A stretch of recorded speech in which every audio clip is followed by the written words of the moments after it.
നിത്യവഴുതനം വെച്ചൊരു റെസിപ്പിയും കൂടെ ആണ്.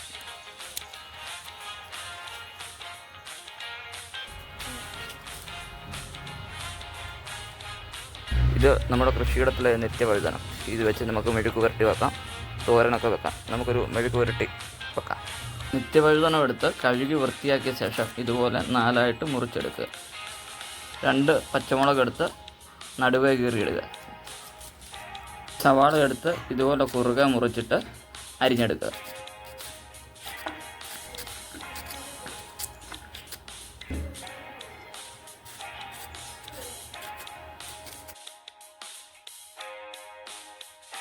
ഇത് ഒരു പാത്രത്തിലേക്ക് ഇട്ട് 1/4 ടീസ്പൂൺ മഞ്ഞൾപ്പൊടി, 1/2 ടീസ്പൂൺ ഉപ്പ് എന്നിവ ഇട്ടെടുത്ത് കൂടി ഒഴിച്ച് നല്ലതുപോലെ തിരുമിയെടുക്കുക. ഇനി ഇത് ഗ്യാസിൽ വെച്ച് അടച്ചു വെച്ച് വേവിച്ചെടുക്കാം. കുറച്ച് വെള്ളം കൂടി നമുക്ക് ഒഴിച്ചു കൊടുക്കാം.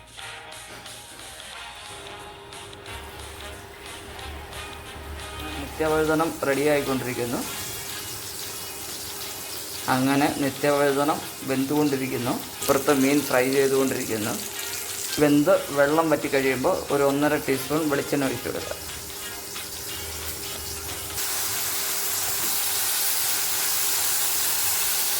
നിത്യവഴുതനം മെഴുക്ക് പുരട്ടി റെഡിയായി. ഇഷ്ടപ്പെട്ടവർ ലൈക്ക് ചെയ്യുക, ഫോളോ ചെയ്യുക. Thank you.